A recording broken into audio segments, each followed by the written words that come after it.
Welcome to Often Pacing on Tab Radio Racing and Sport. Tim Walker will be joined by Matt Young and Oli Cownie as they delve into the form for today's Pinjarra harness meeting, as well as an early look at tomorrow's meeting at Gloucester Park. We are Often Pacing. And a very good morning, everyone tuned in to TAB Radio Racing and Sport this morning. And of course, we are now going to kick off and Pacing. And we start off by saying a very good morning to you, Oli Cownie. Hi, Leah. Thanks for having me on. Oh, absolutely a pleasure. And we also have Matt Young joining us. And Matty, how do we find you this morning? Very well, very relaxed and refreshed. Thank you, Leah. Good morning to you. Good morning, Ollie, and good morning, everyone tuned in. It's been a pretty big weekend of harness racing action, as well as what has happened in the last 7 days. We last spoke on Often Pacing. We're leading into the Pinjarra Cup. It was an outstanding race, and Minstrel dominated the race. There's plenty to talk about, so let's jump into things, and hopefully we can get the replay up of the last 400 of what was an exciting contest, Leah.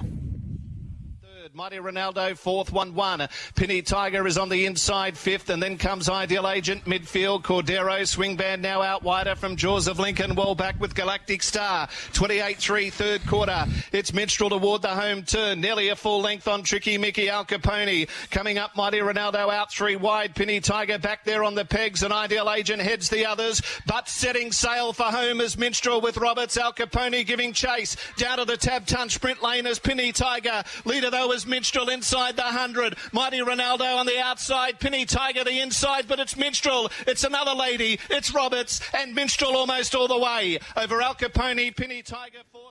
There we have Minstrel taking out the WA Country Builders Pinjarra Cup last week, Group 3 level.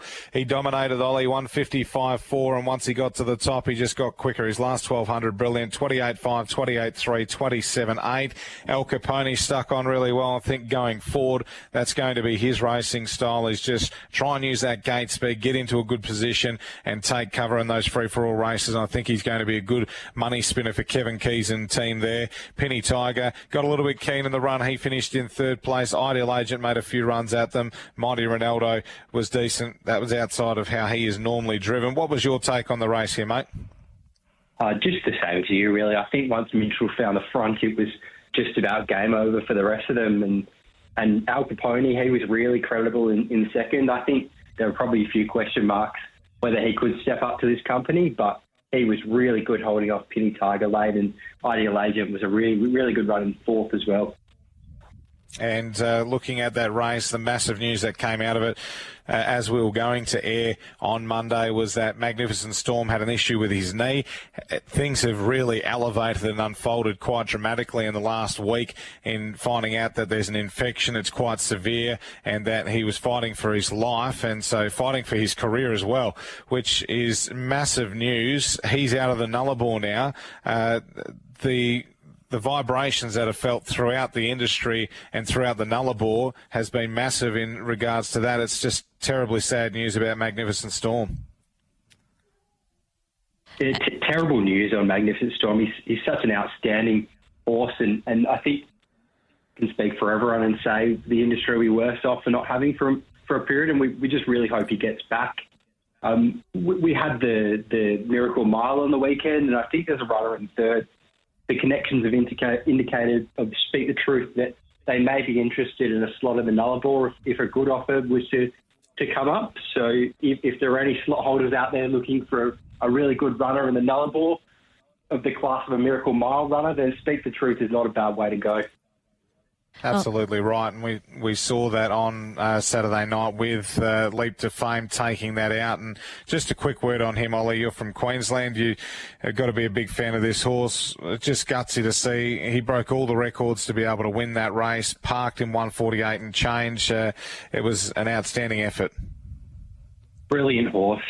Every time he's doubted, he just overcomes it. He never runs a bad race. I haven't ever seen him run poorly. I think the galloping of My Name is Jeff changed the race completely, but I think he just knows how to win at the end of the day, Leap to Fame, and he won again. He was really, really impressive. I think the talk all through the week was that the barrier would be his undoing, but too good again, Leap to Fame. All right, slot holders, take note that Speak the Truth is available if you'd like to get in contact there for the Nullarbor. Unfortunate news, of course, of Magnificent Storm. We swing our attention to Gloucester Park on Friday, and we just want to get to this replay here of Lavrajo after race 4. Cordero away from the inside. He goes up 3 deep from Hampton Banner and a length and a half to Soho Dow Jones. 27.9 third quarter. Lavrajo and Swing Band go together. Cordero's moved to third. Then comes I'm a 5-star General and Soho Dow Jones. Lavrajo though fending off Swing Band. A length and a half Cordero. Soho Dow Jones runs to fourth. Lavrajo in front. Swing Band is trying. Lavrajo will fend him and Lavrajo over Swing Band and 2 lengths Cordero. Soho Dow. What a performance on Friday night. We talk about the Nullarbor, which is coming up so quickly, and Lavrajo's been nominated by Rockingham Ram to go for them back-to-back. Hopefully we can see him at the pointy end of the podium as well. And Ollie, this run on Friday night, he was outstanding. We speak about Swing Band. There's a lot of money for Swing Band. He had the drop on him. He had every chance, but Lavrajo's gone to the line with the plugs in and just looks like he could have dominated for another lap. And we know when he's at the top of his game, he is exciting. I was of the opinion pre-race that Lavrajo might have taken a run or two more to hit his absolute best, and maybe he might be vulnerable to a Swing Band off his back. But in the end, Lavrajo, 28.3, 27.9, 28.2, was just a brutal last 1,200, and he did it pretty easily in the end. So ominous ahead of the Nullarbor. And you've got a horse in that race that's going into the black book to follow out of it? Cordero, he needs quite a bit of things to go his way. He needs a barrier draw, and he can't make his own luck. But I thought when he pulled out there on Friday, he was nearly a winning hope. I really thought he loomed up, but just found 2 really, really high-quality horses ahead of him that were too good in the end. But no knock on his run at all. He was only beaten 8 metres, and I thought he's going really well at the moment, so he's a horse to follow. All right, and we'll get to... Right. Oh, sorry, Matt. No, that's all right. It's all good. We can move on now we'll go to race number 5, Leah, which was the feature on Friday night, the Lombardo, which was taken out by Nullarbor Navajo for Corey Peterson and Stewie McDonald. 7-7. Nullarbor Navajo still going strongly. Cyclone Charlotte the outside. 3/4 now. Never mind the chaos. Around the outside comes Might Have Time. 3 deep from Beyond the Sea. The centre. Max Legacy. The markers. And Gallop there. Might Have Time. Gallop. Crashing in behind was Zafira. Checks to the outside. Meantime, no favourite. Got away into the straight. Nullarbor Navajo over Cyclone Charlotte. Never mind the chaos. Beyond the Sea. Minor Catastrophe runs on late, but Corey Peterson and Stuart McDonald team up with Nullarbor Navajo leads all the way. There we have Nullarbor Navajo taking that out, and that's that replay on the harness website, which just stops at the end. So we've got Nullarbor Navajo. Ollie, this was really looked to be the race for Nullarbor Navajo to be able to lead. On paper, thought there could be a bit more pressure in the event, but for backers of Nullarbor Navajo, 1:10.6 lead time was just beautiful to see. Then 31.1. It just turned this race into a sprint home, and she's really elevated in these last 12 months, and more importantly, since she's come back from a spell. I think the race was really won and lost in the first 200 metres here, where Nullarbor Navajo was just able to keep her toenail underneath Cyclone Charlotte before, and then after that, with Cyclone Charlotte doing a bit of work early, there wasn't, I think, likely to be much pressure from there. I thought Might Have Time really looked like it was going to zoom late, but she jumped off stride, which was a shame for her connections. Yep, exactly right, and she did things wrong at the start. Cyclone Charlotte was nice and strong from the breeze, and Minor Catastrophe got home well at massive odds back into 4th placing. Zephyr was the one that caught my eye, is the one that copped a nasty check coming to the turn and powered home late in that 28.7. She looks like she's going pretty well in the recent races, including the Village Kids Sprint. She got home really strongly behind Vegas Strip, so I think that's a strong form line. That's one of my horses to follow as well. We've got another couple to add to that list, so we'll jump straight in, Ollie, and have a look and see what you like from the meeting to put in the black book and be on the list of horses to follow. Rock Rosie Rock out of Friday, I thought was a really credible run. Jocelyn mentioned in the parade ring pre-race that her runner had been underestimated, sent around as the rank outsider, and I thought she was really eye-catching behind Lenora Jane and Copycat Queen. She came home 28.85 the last quarter, and then I thought Soundwave was really good Friday, second up for the Aiden De Campo camp, and he ran on fairly at Bunbury the run before, but then on Friday he was outstanding. I thought 27.8, 28.7 home, and was just done by a flying Galaxy Warrior. Exactly right, and really gutsy effort, as you mentioned, just elevated himself from that previous run. We've got Aiden De Campo coming up soon.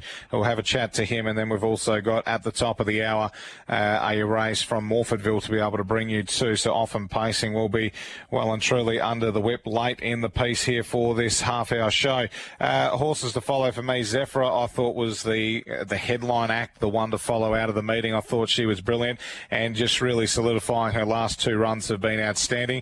She just shows that she's got strings to her bone, that she's got that turn of foot, so I wouldn't mind seeing her driven sick kick going forward in these sort of races, and I think the luck's going to come her way more often than not because they can be keenly contested. Other two to follow, Advantage. I was a little bit sceptical about Advantage's run going into this race. Outside draw, plenty of talent inside, and a horse that has been a little bit hit and miss, I guess, with manners-wise in the past, but Advantage was brilliant.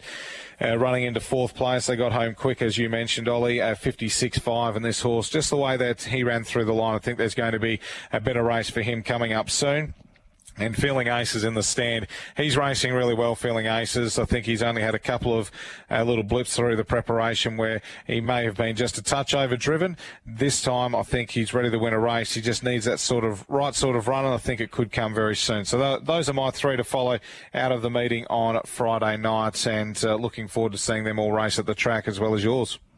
All right, so Matt, your selection, Zephyra, Advantage, Feeling Aces, not selections, horses to follow. And Ollie, just to recap, yours are Rock Rosie Rock, Soundwave and Cordero, is that correct? Yep.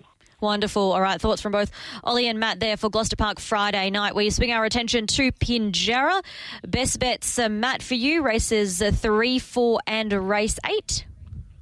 Yeah, exactly right there. Layer races 3, 4 and 8 for me today. And look, in the third race, I thought it was an interesting play. The Trotters stand can always be a little bit up in the air, but I like a couple here. I think Saloon's got that form line around some nice trotters, including Patch. Last time we saw Saloon race at Pinjarra, finished fourth in that race where Patch broke the track record. So there's no Patched in the event, I think, off the 20 metres. And I like the way that Nigel Johns is learning about this horse. I think it's definitely on the right track. Last start third at Gloucester Park over 2,500. I think at this stage the 2,100 seems to be a good distance for Saloon, and I'm quite happy to label Saloon as one of the main plays in today's meeting. We are going to race 4. I'm interested in your thoughts here, Ollie, once we get to you. I'm going to play place value here. She's a Lucky Penny. I know with the scratching of Sugar Delight, it brings Yankee Delight into the race, but She's a Lucky Penny. She's got that good speed, and over the lightning lap, I thought she could get in potentially behind the leader here into Dormy some more, and from there, I think she just runs a really strong 1,100 metres, so I thought she was a good place chance and a good play there. And in the last event, I'm happy to be with Haywire. Tipped it on the preview. Happy to be with Haywire here. Thought really good opportunity to be able to blast out. Last start was really good. 3 wide from about the 1,100 metres and stuck on so well. The first win this preparation was just okay, but then since then, the 3 runs have been outstanding. So Haywire today I thought was a really good chance. There's a massive asterisk next to Let's Get Rockin', but I like the way Haywire's going, and I think over the lightning lap and Aiden De Campo just ticking a few boxes for me there. So those are the 3. We'll go Haywire as well as She's a Lucky Penny place, and I like Saloon in the third event. Ollie, what are your thoughts? In race 3, I thought Majestic Marion could be some each way value. She's not the best horse from the stand, but if she does get the start right, she can go quite well. I thought recently she raced Bonnie Ray from the stand, the 2,100 stand, and she meets her 10 metres better off here, and Bonnie Ray's going around the favourite at the moment. She fought on gamely into second and was beaten about 7 metres. So I think that 10-metre swing around in handicaps makes a big difference. But the key is the start for her, because she can gallop away and do things wrong. In race 4, I agree. She's Lucky Penny would be a really good hope off the leader's back, but I thought Adore Me Some More, just really suitable race for her. I thought the 11.77 is tailor-made for her. She's got really good gate speed. Last time she led, it was quite a nice field, and she ran along and got a bit keen, and they ended up running quite decent time, and she was only beaten 6 metres. So I think here she can drive through, lead, and lead them for a long way over this trip. And then race 5, I thought Flame Tree. Found a really strong race first up against the boys as well. She'd drawn really poorly on the back row.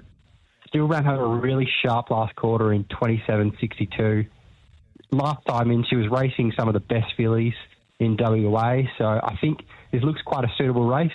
She does have very good gate speed, but I think she's gone best when used for her best asset, which is her speed. So sat up, I think she can go really well here. All right. So my three selections. My three selections were Majestic Marion, Adore Me Some More, and Flame Tree. All right, so just to recap, you and Matt's selections there at Pinjarra. Matt likes race 3 Saloon, race 4 Place Value 4 She's a Lucky Penny with her good gate speed, and then we've got race 8 Haywire with a great run last start. Ollie, yours race 3 Majestic Marion, as you mentioned, each way in the strand. Race 4 in the stand, race 4 Adore Me Some More, good gate speed, perfect distance for her, and race 5 we've got Flame Tree. So those are Matt and Ollie's best bets at Pinjarra today, and we've got Gloucester Park tomorrow. Let's get straight into that. Matt, let's start with your best bets. Yeah, races 4 and 7 are my 2 plays on the card. I think Stereophonic in the 4th can be able to work its way to the top. I was a little bit concerned about Medieval Man. It's a bit of a drop in grade for Medieval Man, but I just like the way that Stereophonic went in the stand last start. A much better horse on speed. I think it's got the gate speed to get to the lead in this race and be very hard to beat. So race 4, number 2, Stereophonic, and into race 7, number 1, Bramante Steps. I think this is just a multi-builder. I think she'll lead. I think she'll win. I don't see a huge amount of pressure in the race. I think she'll just dominate, so hoping that she goes up a silly price and you can really load into her and have her as a multi-builder. So, always hard to tip without the prices, but races 4 and 7 are my selections. Race 4, number 2, Stereophonic, and race 7, number 1, Bramante Steps. Ollie? In race 4, I thought a little bit of fun had come back really well from a spell. First up, sat parked at Pinjarra in a lightning lap and wasn't beaten far by Miss Boudica and Alta Queen, who were quite nice horses, and then really good last start, flashing home 55.9 last half, 28-24 last quarter, comes into this third up, shouldn't be too far back, I don't think. Another one of the race I think is worth keeping safe is Yankee Lincoln, who was badly held up without a run last start. I think he's suited in this company. And then in race 5, I thought Torpedo Rock could work forward and potentially find the 1-1. He's been cruel by bad barriers in his last couple of starts, but in a pegs-dominated race, he was really good last start, home 55-2. So I think if he's able to land the 1-1, he's a really, really strong each-way hope and a strong winning hope if the tempo is on. Wonderful. So we've got Matt's best bets at GP, race 4, race 7, and Ollie, race 4 and race 5. Thank you very much for your contribution, guys, this morning to Off and Pacing. Ollie, we'll say goodbye to you. Of course, Matt Young will be staying on to have a chat with Aiden De Campo after a quick break. Thanks, Ollie, and we look forward to joining you again next week. Thanks, Lara. Wonderful. Oli Cownie there with his thoughts after a big weekend of pacing. We're going to get straight into our next special guest here with Aiden De Campo. They are Off and Pacing on Tab Radio, Racing and Sport. And welcome back here to Off and Pacing. Aiden De Campo joins us this morning. Aiden, fresh off of the Bunbury Cup on Saturday night, the boys were saying that you were happily mentioning that they call you the Prince and rolling out the red carpet. Was it everything you hoped on Saturday? How are you, Matty? Yeah, no, we came on, mate. Had a bit of fun. It's good. That's good. Did they escort you out after horses? No, didn't have you there to be on the shoulders, mate. So I was a little bit disappointed, but work comes first for some people. That's right. That's what happens when you grow up. Race 1 today, you're driving Stella Deliziosa. Dylan's been a naughty boy. He's out on the sidelines, and you get a couple of good drives here. This is a really nice race for this horse who has had a few things go against her, but what's the expectations coming in from a good draw today? Yeah, I spoke to Dill last week about this horse, and he said when she come up with barrier 1, he said she just wins, so only a bad drive will get her beat. So he reckons that she would have run very, very close to second or third in that big race had she not got checked halfway down the back straight. So, looking forward to getting behind her, and the barrier 1 always helps in these 2-year-old races. Quattro's in race number 5. She's been racing so well. Wonderful consistency, and a horse that's just continued to get stronger through the latter part of her 3-year-old preparation to now being a mare. She's got a good draw, but it's a pretty competitive sort of race. Yeah, competitive race, Matt. Probably got the draw on a few of the main dangers, so I dare say we'll be pushing forward as hard as we can and, trying to work our way to the front. From there, they all got to run past her to win. So obviously there was a complaint last week about you trying to overtake the mobile just after the start with the wild card with his gate speed, so now he's gone to the standing start. Can you begin him as quick as you do from the mobile? Galloped him the first time from the stand, but I was a little bit disappointed in David that we're not in the 1,000-metre race because they are quite fun on him. But, the stand, he seems to feel like he will step with a bit more practice, so... as long as he gets away safe today, just depends how that one in Nathan's come back and how far forward it is. I think he's probably the second best horse in the race, so we're just going to play it by ear from there and see where we get to. Were you happy with his last run? He had to burn that lead time and to still finish off. I thought his run was okay. What did he give you feel-wise?